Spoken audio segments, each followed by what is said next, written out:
cristianismo é a religião com o maior número de seguidores do planeta. Estima-se que hoje em dia mais de 2 bilhões de pessoas sigam a fé cristã. Sua figura central é Jesus Cristo, Filho de Deus e do Espírito Santo, enviado à Terra para salvar a humanidade de seus pecados. Jesus deu sua vida na crucificação e ao 3º dia ressuscitou e subiu aos céus. Os cristãos acreditam que ele vai voltar para o dia do juízo final e a salvação dos que merecem, que serão premiados com a vida eterna.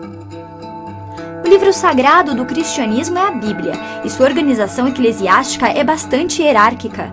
Tem os padres, bispos, cardeais e o chefe de toda a igreja, o Papa. Os fiéis entram em contato com Deus através de rezas e orações. Isso pode ser feito em casa ou nas igrejas, onde acontecem as missas e são celebrados alguns rituais e passagens, como o batismo, o casamento e a primeira comunhão. Os cristãos também acreditam em santos, mortais que levaram uma vida de acordo com as leis divinas e que se provaram através de uma superação. Eles são beatificados pelo Papa e deixam o status de mortais para se tornarem figuras divinas. Os cristãos respeitam 10 datas religiosas em seu calendário. As mais importantes são a Páscoa, a Sexta-feira Santa e o Natal e o Ano Novo, que passaram a ser celebrados mundialmente.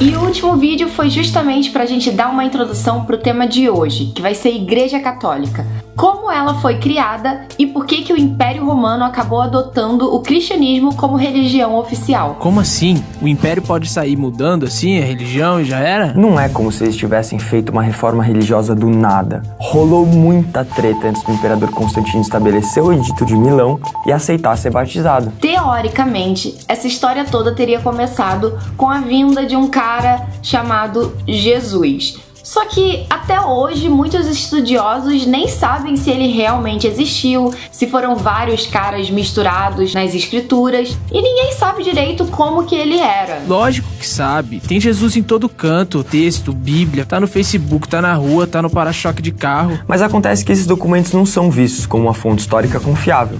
Por exemplo, o Novo Testamento foi escrito muitos anos depois da morte de Cristo e quem juntou todos aqueles textos foram os próprios romanos. Ah, então tudo que a tia da igreja me falou era mentira? Calma, não é isso que a gente tá falando, Gui.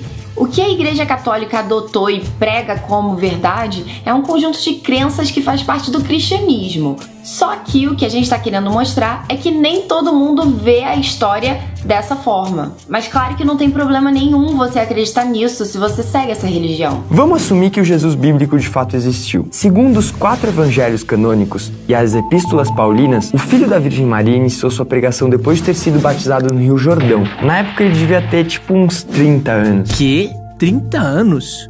O que Jesus ficou fazendo até lá? Treinando pra ser Deus? Sabe que eu não sei? Eu acho que ele foi carpinteiro. Mas enfim, depois disso, Jesus teria começado uma viagem pela Judéia, onde ele passava uns ensinamentos que ele acreditava e ajudava doentes, fazia várias coisas. Mas ele não era o único, tinha vários caras que faziam isso nessa mesma época. Afinal, estava na moda ser profeta. Só que essa festa acabou rapidinho quando ele foi preso. Os textos dos evangelhos diferem muito nessa hora, mas o resultado desse episódio é unânime entre eles. Jesus acaba condenado por Pôncio Pilatos, um governador romano, e recebe a punição padrão da época, a morte na cruz. Mano, vai mais devagar, pera aí. Ele tava livre, leve, solto, pregando as ideias dele por aí. Como que o tempo fechou assim tão rápido? Imagina só a situação, Gui. Se a história foi assim mesmo, tinha um monte de gente com motivos para odiar Jesus. Jesus era judeu, por isso tanta semelhança entre as duas religiões. E no começo, teoricamente, ele pregava para os judeus. Então vários judeus viram ele como um impostor e não como o Messias que ele se autodeclarava. Segundo, se as ideias que Jesus pregou eram iguais ou até mesmo parecidas com as escritas no Evangelho, os romanos tinham todo o motivo do mundo para querer que ele desaparecesse do mapa.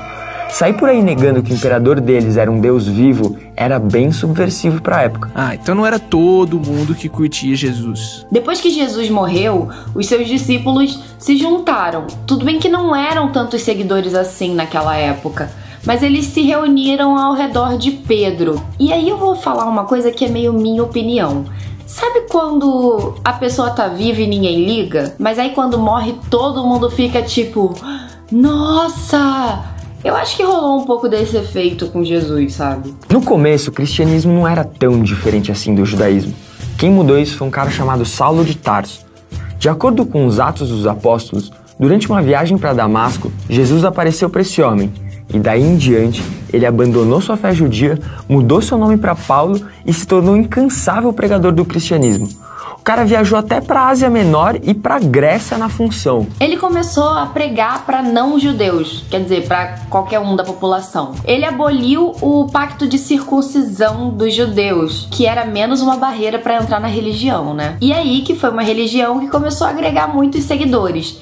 E o Império Romano começou a prestar mais atenção nisso aí. Pedro e Paulo, que mais tarde se tornaram São Pedro e São Paulo, foram martirizados e mortos pelo imperador Nero. Martirizados? Tipo torturados mesmo. Quando o Império Romano começou a perseguir os cristãos, a coisa ficou muito feia. Eles davam cristão pra leão comer, queimavam cristão, penduravam na cruz. Rolou uma perseguição feia mesmo. O doido é que isso só fez com que o número de cristãos aumentasse. A crença deles tinha uma simbologia muito poderosa e um caráter totalmente universal. Quando essa ideologia começou a repercutir entre as camadas mais pobres do império, os mais humildes começaram a ousar questionar os romanos em vários aspectos. Mas aí vai de novo uma opiniãozinha minha. Em todo momento da história que eu já vi, quando você começa a perseguir demais um grupo, parece que ele se fortalece mais por dentro e fica com mais revolta.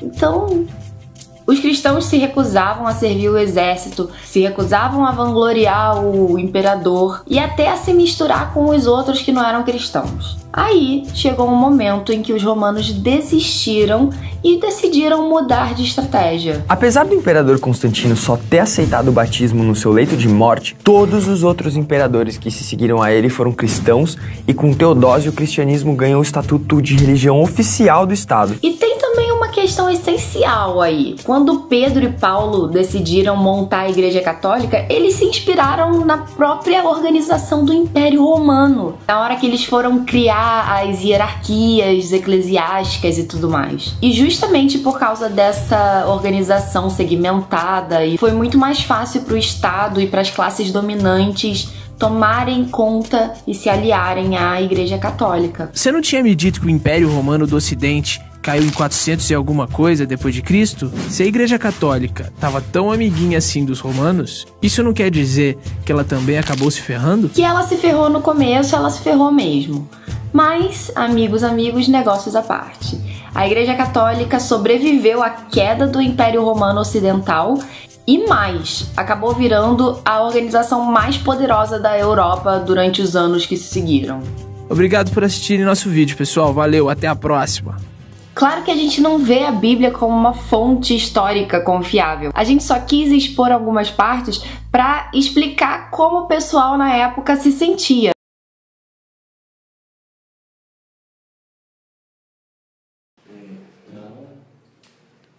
Tá um pouco escura a imagem. Hoje a gente veio entrevistar aqui o Padre Paulo e vamos fazer umas perguntas para ele, pro senhor aqui, em relação à Igreja Católica e à religião. A primeira pergunta: o senhor foi criticado quando entrou para a Igreja Católica? Não foi criticado. Nenhum tipo de preconceito. Que eu sou, que eu tenho. Como é a sua rotina? Como é a sua rotina? Rotina dia a dia. Não tem. Não tem? Não? Cada dia é uma coisa.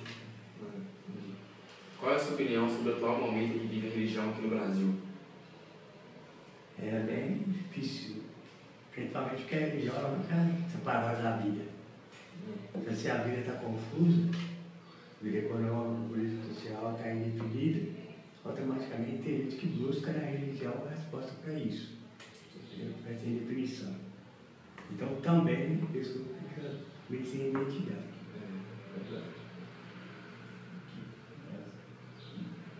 Como você define a Igreja Católica? A igreja existe para pregar a pessoa de Nosso Senhor e levar diante do mundo a palavra dele. O papel da igreja é pontífice. Ela é uma ponte. Ela fala de Deus para nós e fala de nós para Deus. É esse o papel dela. são bíblicas as crenças e práticas católicas?